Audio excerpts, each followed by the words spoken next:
My sister spread rumors that I was crazy to steal my inheritance, so I had her committed using her own lies as evidence. When our grandmother died and left me her entire estate, I knew there'd be trouble. Grandma Rose had always favored me. I was the one who visited every week, who listened to her stories, who helped her with groceries when arthritis made simple tasks impossible. My sister Vivian showed up maybe twice a year, usually when she needed money. The will was crystal clear. The house, the investments, everything, $2.3 million total, came to me. Vivian got a small jewelry collection worth maybe 10 grand. At first, she tried the legal route, contested the will, claiming grandma wasn't mentally competent. When that failed because I had 3 years of medical records proving grandma's sharp mind, Vivian switched tactics. She started telling people I was losing it. It began subtly. At the grocery store, she'd mention to longtime family friends how worried she was about my episodes. At church, she'd whisper about finding me talking to myself in grandma's empty house. She told our cousin I'd been making paranoid phone calls about people watching me. The stories grew more elaborate. I was supposedly hiding money in the walls, convinced the government was tracking my spending. She claimed I'd accused the mailman of stealing letters and had threatened to call the police on innocent neighbors. "I'm really concerned about her mental state," she'd say with fake tears.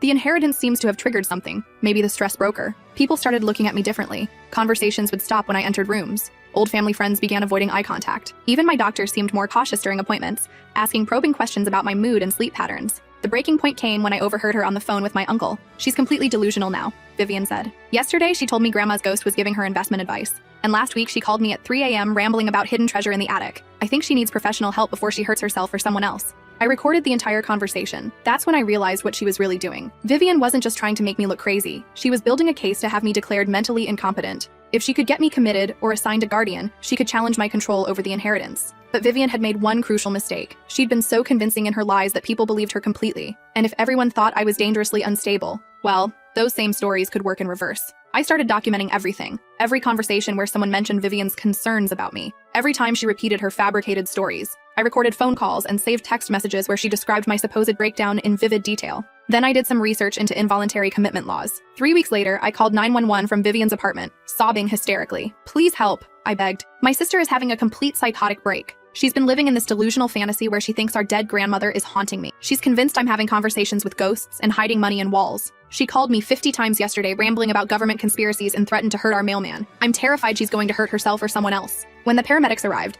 I played them selected recordings of Vivian describing my supposed symptoms, edited carefully to remove context, making it sound like she was describing her own experiences. The responding officer took notes as I tearfully explained how Vivian had been exhibiting all these dangerous behaviors for weeks, how she'd been calling family members in the middle of the night with paranoid delusions, how she'd been making threats and seemed completely disconnected from reality. "She keeps insisting these things are happening to me," I said. "But I think she's projecting her own breakdown onto me because she can't handle our grandmother's death." I showed them text messages where Vivian described my symptoms in detail, now presented as evidence of her own deteriorating mental state. "Look at these messages," I said. "She's describing elaborate hallucinations and paranoid thoughts. She's texting me about people watching her, about hidden money, about ghost conversations. I've been trying to get her help, but she won't listen." The officer reviewed everything and agreed that Vivian showed clear signs of being a danger to herself and others. When they arrived at her apartment to conduct the welfare check, Vivian was furious. "This is insane," she screamed. "I never said any of those things about me. I said them about her. She's the one who's crazy." But the more she protested, the more unstable she sounded. When she tried to explain that she'd been spreading those stories about me, it only reinforced the narrative that she was confused and delusional.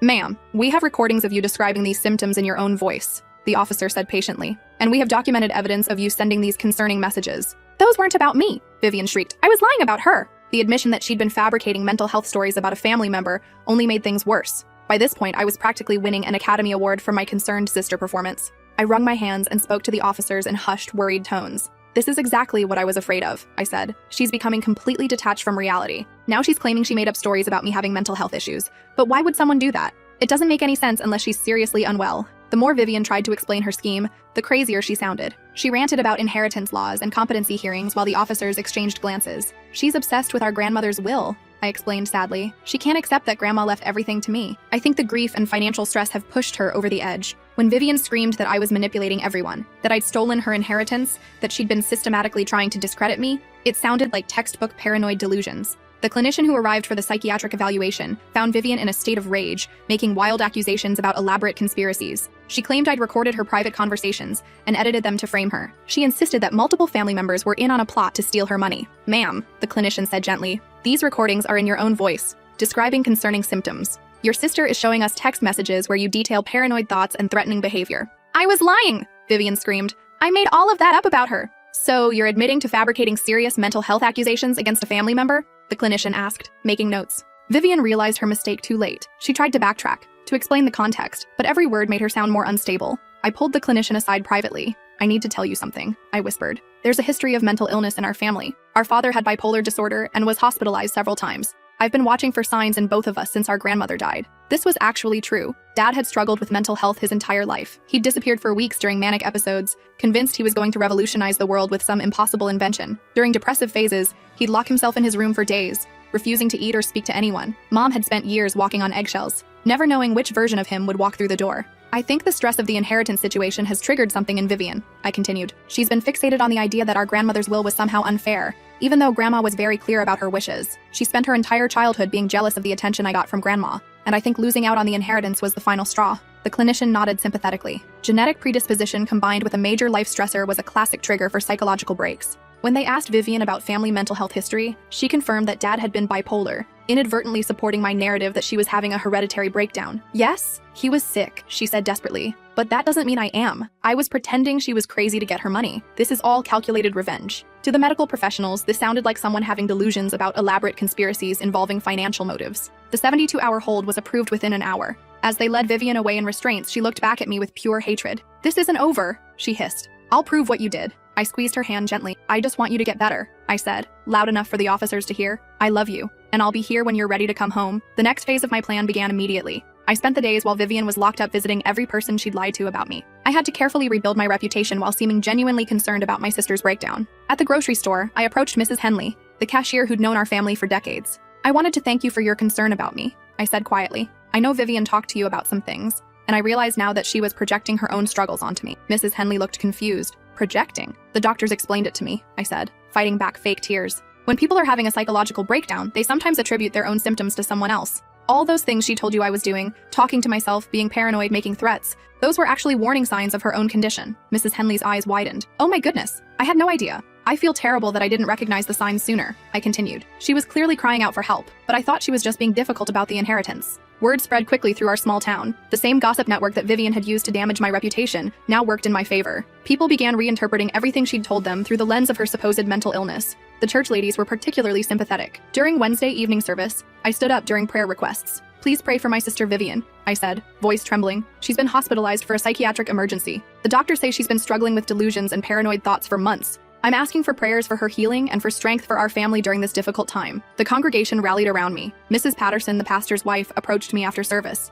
"I feel so guilty," she whispered. "Vivian told me she was worried about your mental state, but now I realize she was describing her own symptoms. How did we miss this?" "Mental illness is tricky," I said sadly. "The doctor said it's common for people having a breakdown to project their experiences onto family members. Vivian probably didn't even realize she was doing it." At the post office, the mailman, elderly Walter Green, stopped me with a concerned expression. "I heard about your sister," he said quietly. "She came by last week asking weird questions about whether I'd noticed you acting strange. I thought it was odd at the time, but now it makes sense." "What kind of questions?" I asked. "She wanted to know if you'd been accusing me of stealing mail, if you'd seemed paranoid when I delivered packages. I told her you'd always been perfectly normal, but she kept insisting I must have noticed something off about your behavior." I shook my head sadly. "The doctors think she was trying to find evidence to support her own delusions. She's been convinced for weeks that someone was watching her, tracking her movements. I guess she thought if she could get others to say they'd seen similar behavior in me, it would validate her paranoia." Walter looked genuinely distressed. "Poor girl. I've known her since she was little. This must be so hard on your family." At home, I began documenting everything for the inevitable legal battles to come. I created a timeline of Vivian's deteriorating behavior,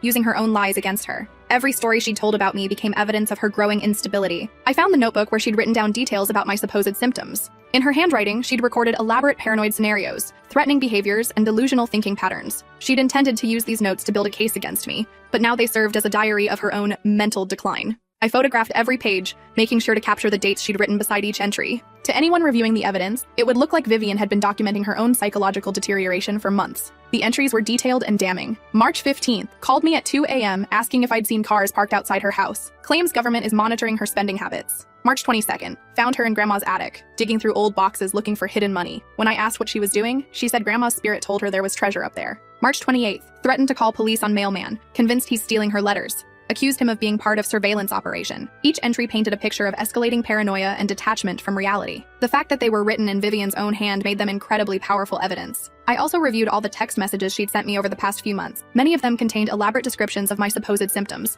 which could now be reframed as her projecting her own experiences onto me. One particularly useful message read, "I'm really worried about you. You keep talking about hearing voices and seeing things that aren't there. Last night you called me crying about people following you. This isn't normal behavior. In context, it would now appear that Vivian had been experiencing auditory hallucinations and paranoid delusions about being followed, but was attributing these symptoms to me instead of recognizing them in herself. The psychiatric facility was actually quite nice. Private rooms, counseling sessions, art therapy. I visited every day playing the devoted sister perfectly. I brought flowers and magazines, spoke to her doctors about my concerns, and asked detailed questions about her treatment plan. Has she mentioned the inheritance at all? I asked Dr. Morrison during our first family meeting. I'm worried that financial stress might have contributed to her breakdown. Dr. Morrison glanced at his notes. She has expressed some concerning beliefs about money and family conflicts. She seems to believe that you've somehow orchestrated an elaborate conspiracy involving multiple people to steal money from her. I nodded sadly. That's exactly what I was afraid of. She's been fixated on our grandmother's will ever since the reading. She couldn't understand why Grandma left everything to me, and I think the grief combined with financial disappointment pushed her over the edge.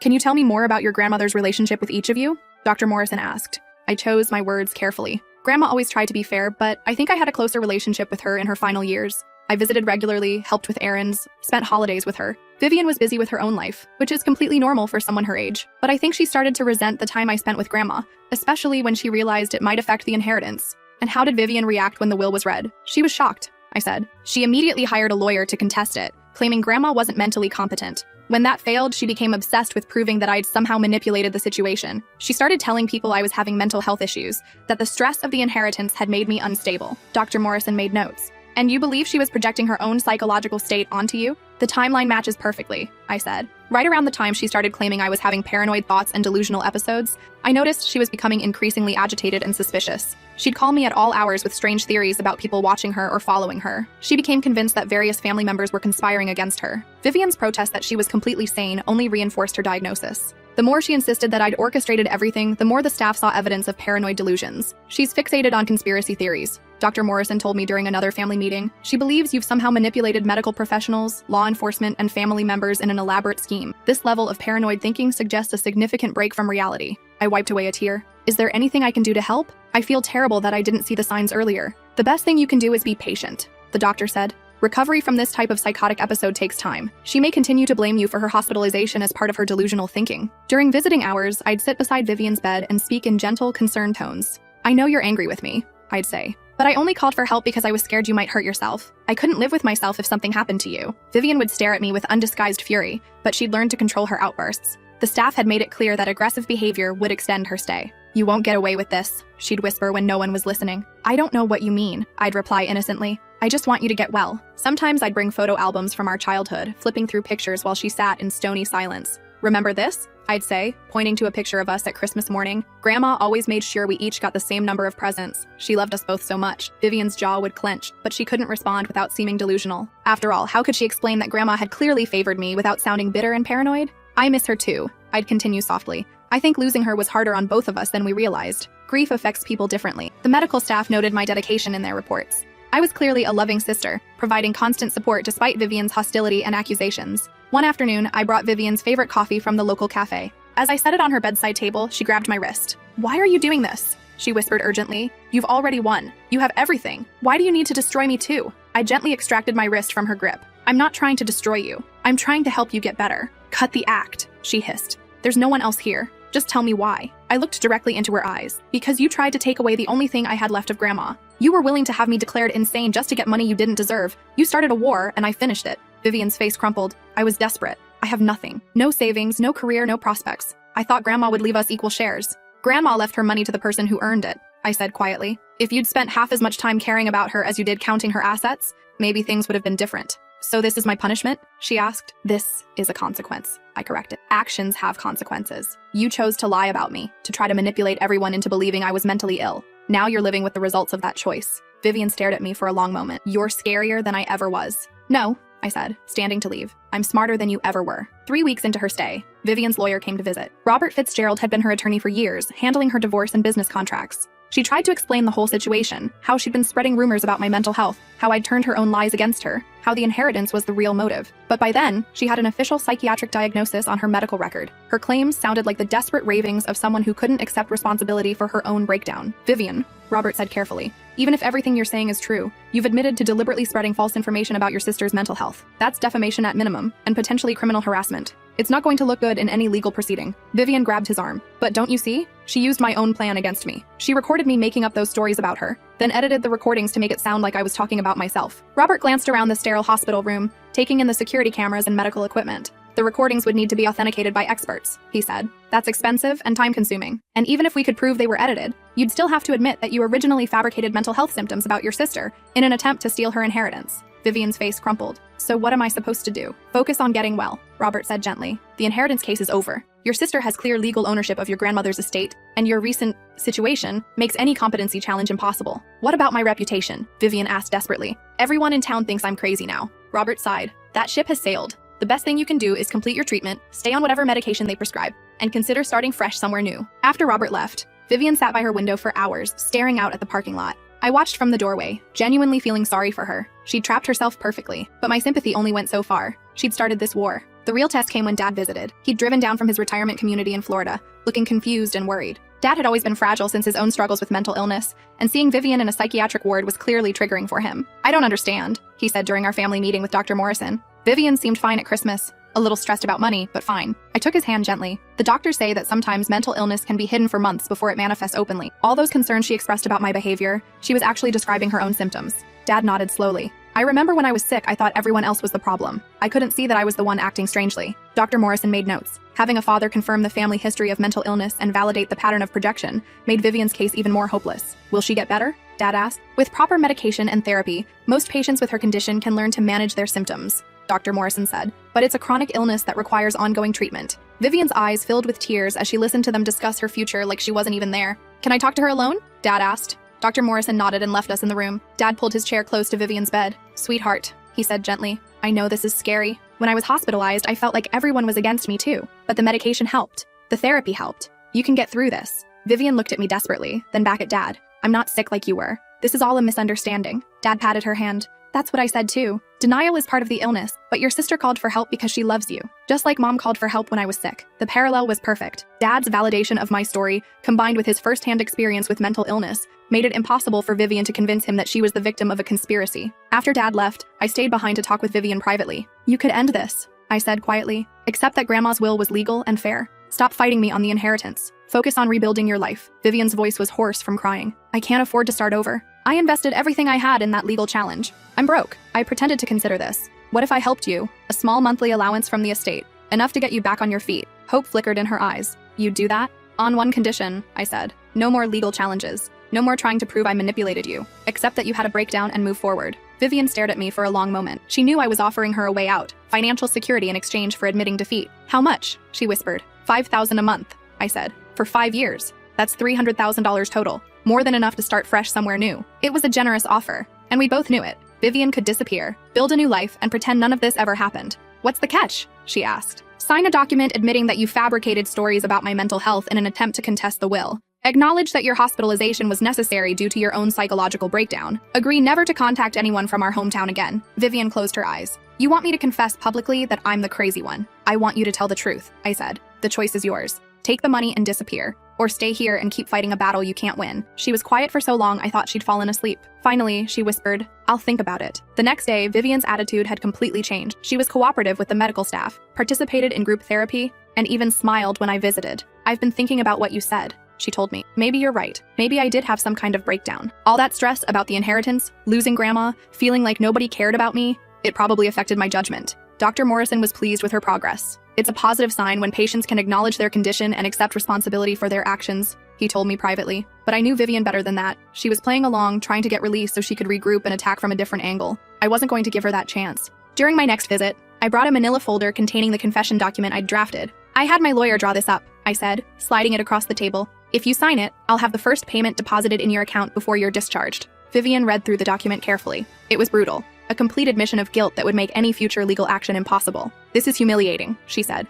This is realistic, I corrected. You tried to destroy me and failed. Now you can either accept the consequences gracefully or keep fighting and lose everything. The document was comprehensive, covering every aspect of her campaign against me. I, Vivian Catherine Whitfield, hereby acknowledge and confess that I deliberately and systematically spread false information about my sister's mental health and emotional stability. I fabricated stories about paranoid behavior, delusional thinking, and threatening actions that never occurred. My motivation was financial. I was attempting to have my sister declared mentally incompetent so that I could challenge her legal inheritance of our grandmother's estate. I further acknowledged that my own hospitalization for psychiatric evaluation was necessary and appropriate. The symptoms I attributed to my sister, including paranoid thoughts, conspiracy theories, and aggressive behavior, were actually manifestations of my own deteriorating mental health, brought on by grief, financial stress, and resentment over the inheritance. I understand that my actions constitute defamation of character and attempted fraud. I agree to make no further legal challenges to the will of Rose Elizabeth Whitfield, and I waive any claims to additional inheritance beyond what was specifically bequeathed to me. In exchange for financial assistance from my sister, I agree to relocate away from our hometown and to have no contact with family, friends, community members, or anyone else to whom I previously made false statements about my sister's mental health. I sign this document freely and without coercion, acknowledging that it represents the truth about my actions and their consequences. Vivian stared at the paper for a long time. If I sign this, and you ever stop the payments, then you'll be exactly where you are right now, I said. Except you'll have had 5 years to build a new life somewhere else. She signed it. The confession was everything I needed to protect myself permanently. In her own handwriting, Vivian had admitted to every single thing she'd done, plus acknowledged that her own mental health crisis was real and justified. I had the document notarized and filed copies with my attorney, my bank, and a safe deposit box. Vivian was discharged 2 days later with a prescription for antipsychotic medication and a referral for ongoing therapy. True to my word, I deposited $5,000 in her account and helped her pack her belongings. She decided to move to Oregon, where she had a distant cousin who'd offered her a place to stay. As I drove her to the airport, we barely spoke. At the departure gate, she turned to me one last time. "I know what you did," she said quietly. "I know what you tried to do," I replied. "The difference is that I succeeded." She disappeared into the crowd of passengers, and I haven't seen her since. But my work wasn't done yet. Over the next few months, I systematically rebuilt my reputation in our hometown. I joined committees at church, volunteered for charity events, and became active in community organizations. People saw me as the devoted sister who'd sacrificed to help Vivian through her crisis.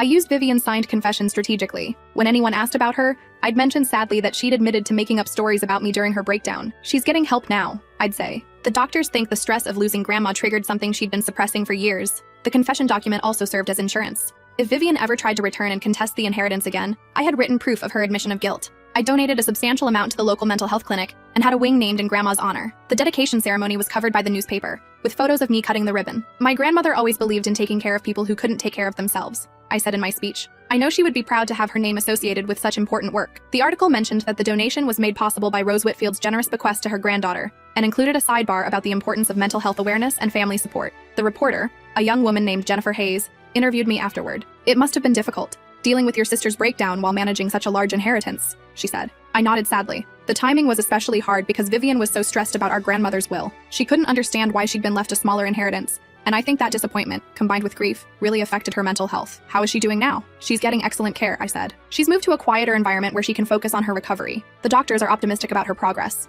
Jennifer made notes. "And you're continuing to support her?" "Of course," I said. "She's my sister." Mental illness doesn't change the fact that family has to stick together. The article painted me in an incredibly sympathetic light. The grieving granddaughter who'd inherited a fortune, then used part of it to help her troubled sister and support mental health causes. 6 months after Vivian left, I received a letter from Oregon. She'd found work as a bookkeeper for a small business and was renting a studio apartment near the coast. The letter was carefully cheerful, mentioning how much she enjoyed the ocean views and her therapy sessions. She never asked for news about home. The monthly payments continued like clockwork. $5,000 deposited in her account on the first of every month. She never called to thank me or ask questions. We both understood the arrangement. I began using part of the inheritance to make improvements to Grandma's house. I renovated the kitchen she'd always wanted to update, installed central air conditioning, and restored the garden that had been her pride and joy. The house became a showpiece in our neighborhood. I hosted charity events in the garden using Grandma's fine china and crystal. The local historical society asked if they could include it in their annual home tour. "Your grandmother would be so proud," Mrs. Patterson told me during one of the garden parties. "You've honored her memory beautifully." I smiled,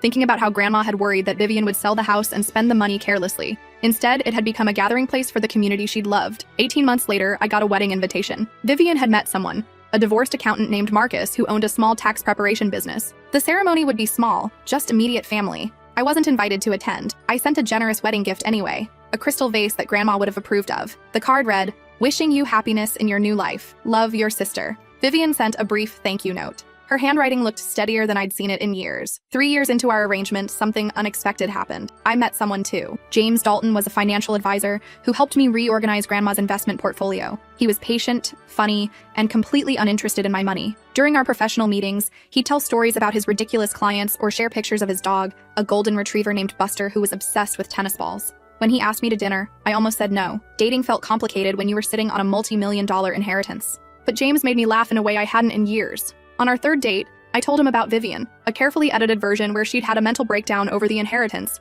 and I was supporting her recovery. "That's incredibly generous," he said. "Not many people would help a sibling who'd caused them so much pain." I shrugged. Family is complicated. What I didn't tell him was how satisfying it felt to have won so completely. Every month when I transferred that money to Vivian's account, I remembered how she'd tried to destroy me. Now she was dependent on my charity for her basic survival. James and I were married 2 years later in Grandma's garden. It was a small ceremony. I'd grown tired of performing for the town gossips. Dad walked me down the aisle, beaming with pride. He'd recovered remarkably well from his own mental health struggles and was genuinely happy to see me settled. "Your grandmother is watching," he whispered as he handed me over to James. "She'd be so proud of the woman you've become." For our honeymoon, we traveled to Italy, staying in the same hotels Grandma had always dreamed of visiting. I brought her ashes with me and scattered them in the Mediterranean, fulfilling a promise I'd made at her bedside. James understood the significance of the gesture. He held my hand as I said goodbye to the woman who'd shaped my entire life. "She gave you more than money," he said quietly. "She gave you strength." The 5th year of payments to Vivian approached quickly. According to our agreement, the money would stop after 60 months. I wondered if she'd contact me when the payments ended, maybe try to negotiate an extension. But the deadline came and went without a word from Oregon. A year later, I received a birth announcement. Vivian and Marcus had a daughter, Clara Rose, named after our grandmother. The photo showed a chubby baby with Vivian's dark eyes and serious expression. On the back, Vivian had written, "Thank you for giving me the chance to start over." It was the closest thing to gratitude I'd ever received from her. I framed the photo and put it on the mantle in Grandma's old house, next to pictures of James and me. Sometimes visitors would ask about the baby, and I'd explain that she was my niece, born to my sister who lived in Oregon. "We don't see each other often," I'd say, "but family is important." 5 more years passed. James and I had children of our own, twin boys named Thomas and William who filled Grandma's house with the kind of chaos she would have loved. We converted her old sewing room into a nursery and installed a swing set in the backyard where she used to grow roses. The boys knew they had an Aunt Vivian somewhere, but she was more of a distant concept than a real person. I'd show them her Christmas cards and explain that she lived far away. "Why doesn't she visit?" Thomas asked one day, examining a photo of Clara that Vivian had included in her card. "Sometimes families live in different places," I explained, "but that doesn't mean we don't love each other." William, always the more thoughtful twin, frowned. "Did you have a fight?" James looked up from his newspaper, curious about how I'd handle the question. "We had some disagreements when we were younger," I said carefully, "but now we both have our own families to focus on." It was technically true, if incomplete. Then, unexpectedly, Vivian called. It was a Tuesday evening in October. James was reading bedtime stories to the twins when my phone rang with an Oregon number I didn't recognize. "It's me," Vivian said when I answered. Her voice was different, softer, more confident than I remembered. "How are you?" I asked carefully. "I'm good. Really good, actually." She paused. "I wanted to thank you." "For what?" "For forcing me to leave. For making me start over. I hated you for years, but you were right. I was obsessed with that money. It was making me crazy." I sat down in Grandma's old rocking chair, unsure how to respond. "I have a real life now," Vivian continued. "Marcus is a good man. Clara is incredible. I run the books for 3 small businesses, and we just bought a house. I'm happy in a way I never was when I was fighting you." "I'm glad to hear that," I said, and I meant it. "I know you probably think I'm calling to ask for more money," she said, "but I'm not. I just wanted you to know that whatever happened between us, it worked out the way it was supposed to." We talked for another 10 minutes about her daughter, her husband, her quiet life by the ocean. She asked about the twins and James, making appropriate ant-like noises about how big they must be getting. "Maybe someday," she said before hanging up. "When enough time has passed, we could try to be sisters again." I didn't commit to anything, but I didn't say no either. When I hung up, James looked at me curiously. "How was that?" he asked. "Strange," I admitted. "She sounded healthy, happy even. Maybe she really has changed." I nodded, but part of me remained skeptical. Vivian had always been good at reinventing herself when it served her purposes. Still, the phone call left me thoughtful. I'd won our war so completely that Vivian had been forced to become a different person entirely. Whether that was justice or simply the natural consequence of her own actions, I wasn't sure. Over the following weeks, I found myself thinking about Clara, the niece I'd never met. She was 8 now, old enough to ask questions about her family. Did she know she had an aunt and twin cousins? Did Vivian tell her stories about growing up with me? Part of me was curious about the life Vivian had built in Oregon, but a larger part of me was satisfied with the distance between us. Some bridges, once burned, were better left as ashes. The inheritance continued to grow under James's careful management. We lived comfortably but not extravagantly, saving most of it for the twins' education and future. I'd also established a trust for charitable giving, focusing on mental health services and elder care, causes that would have mattered to Grandma. On quiet evenings, I'd sit in her old chair and think about the choices that had led us all to this point. Vivian had tried to destroy me out of greed and jealousy. I'd defended myself using her own weapons against her. She'd lost everything and been forced to rebuild from nothing. In the end, we'd both gotten exactly what we deserved. Sometimes the boys would ask about the big family portrait in the living room, the last photo taken before Grandma died, showing all of us together at Christmas. "That's your Aunt Vivian," I'd tell them, pointing to her smiling face. "She lives far away now, but she was part of our family once." "Will we ever meet her?" William would ask. "Maybe someday," I'd say, "when you're older." But privately, I hoped that day would never come. The past was better left buried, and some family stories were too complicated for children to understand. Vivian had taught me that blood relationships meant nothing without respect and loyalty. She'd been willing to destroy me for money that was never rightfully hers. I'd simply been better at the game she'd chosen to play, and in the end, that was enough.